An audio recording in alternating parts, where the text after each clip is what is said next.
এবার দেখেন আল্লাহ কয় বান্দা বানাইছি মাটি দিয়া, এই মাটি হইতে আমি বানাইলাম, মাটি হইতে মাটি ন, এটা আরেক সাপ্তাহ ব্যাকল মোল্লা বোঝে না। মাটি দিয়া আর মাটি হইতে এক না। মাটি হইতে মাটি ফোড়াইয়া চিনির বাসন বাসন, ওই যে আমরা কিটা করি হামকি, কি কই হামকি, মাটির বাসন, এটাকে আমরা মাটির বাসন বলি না মাটি বলি, মাজুরে কন বাসন হামকি, এটার মাটি নাই কিন্তু মাটি হইতে এটা। আমরা উম্মতে মুহাম্মদী আল্লাহর সকল সৃষ্টি মাটি হইতে, মাটির নির্যাস। আল্লাহ কয় খালাকাল ইনসানা মিন নুতফাতিন, সমস্ত মানুষ মাটির ফল। তো মাটির ফলটা কি? মা বাবার এক ফোঁটা দুই ফোঁটা মনি বা বীর্য। তাহলে মাটি হইতে বানাইলো ঘোষণাকার, সবাই একটু কথা বলবেন, ঘোষণাকার। এবার ঢুকাইব কই? জোরে কর। অফিহা নুইদুকুম ওয়া মিনহা নুখরিজুকুম তারাতান উখরা। আল্লাহ কয় মাটি হইতে বানাইয়া মাটির ভিতরে ঢুকাইম, এখানে জাকা দিম। কি দিব? জাকা। আম্মা জাল খাদিজা কইল গো আল্লাহু আকবার, আমার যখন কবরে দিবেন গো নবী, আমার ডালের মাটিটা একটা দমর দিয়া 40 গজ যাইব, বামের মাটিটা একটা দমর দিয়া 40 গজ যাইব। মানুষ যখন 40 কদম যাইব, এই মাটি আমার একটা বাড়ি দিব।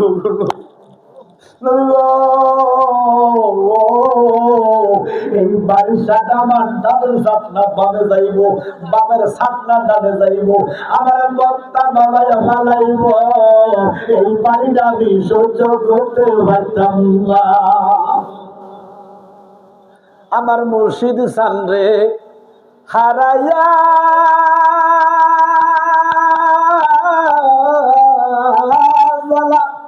কেমনে থাকি সইয়া,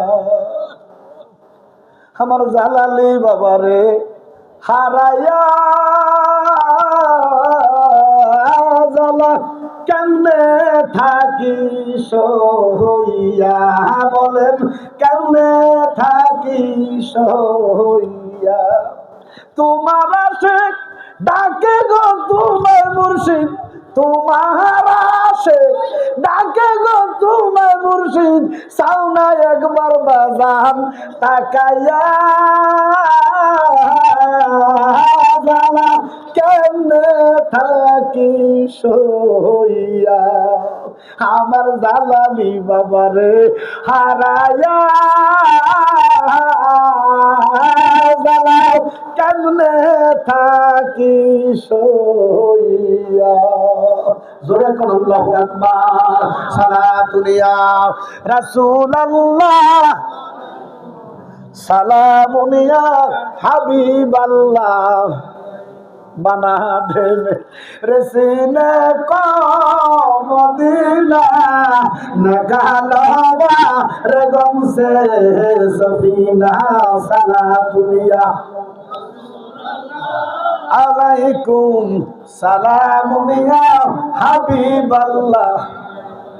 আমি বলতেছিলাম কি, ও আমার বাবারা, ভাইয়েরা, বন্ধুরা, কারো সাথে দুশ্মনী রাখা যাবে না, কেউ কারো কবরে যাবে না, প্রত্যেকের কবরে একলা যাইবেন। আম্মা কয় নবী গো, আমি যখন কবরে যাইব গো নবী, মাটি এমন বাড়ি দিব আমার বত্তার মতো নিষ্পিস করে ফলাইব। ঘোষণাকার আল্লাহ কয় মিনহা খালাকনাকুম ওয়া ফিহা নুইদুকুম ওয়া মিনহা নুখরিজুকুম তারাতান উখরা। মাটি হইতে বানাইয়া মাটির ভিতরে ঢুকাইব, মাটির মধ্যে বেলিশ কইরা আবার মাটি থেকে উঠাইবে। ঘোষণাকার এখন আমি আল্লাহর দরবারে দরখাস্ত রাখতেছি, বিচারের আরজি। মাবুদ রে, তুমি কি মিছা কথা কও নাকি? কি আল্লাহ কি মিছা কথা কয়? এই বিশ্বাস রাখলে ঈমান থাকবো না। আল্লাহর কথা, আল্লাহর কোল, আল্লাহর আইন, মানুষের বত্তা বানাইব, মাটির সাথে মিশে ফেলবে, কবরে মানুষের অস্তিত্ব পাওয়া যাবে না, ঘোষণা কার?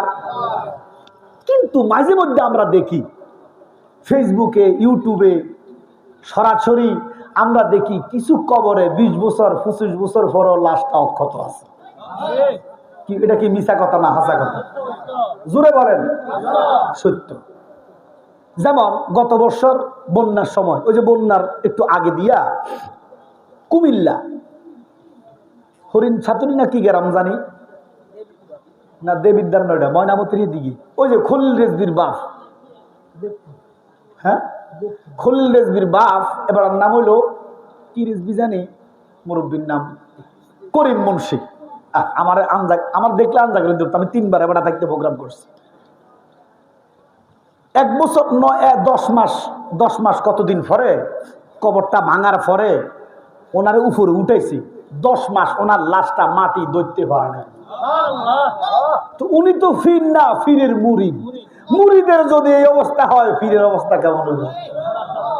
এখানে আমার আল্লাহর জিজ্ঞাইতাম কদ্দুর মনে চায়, খোদা রে ইটারে যে মাড়ি ভাড়াইতে পারলি না, কি কথা কর না, কথা বলতে হইব কথার মতো।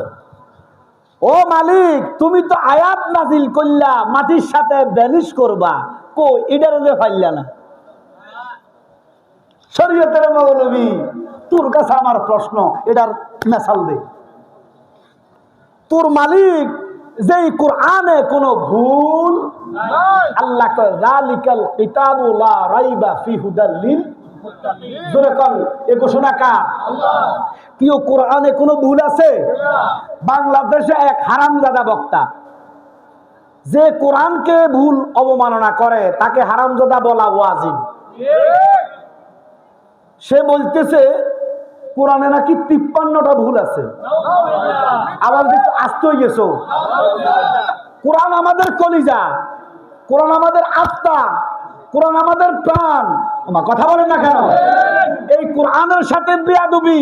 এখন তৌহিদি জনতারা গুমান, তৌহিদি জনতারা আম চুরিতে এক্সপার্ট, মাজার ভাঙতে এক্সপার্ট, জুতা চুরিতে এক্সপার্ট, কিন্তু আল্লাহ পাকের কোরআনের মধ্যে 53 জায়গায় ভুল ধরেছেন, তৌহিদি জনতারা হনেও না।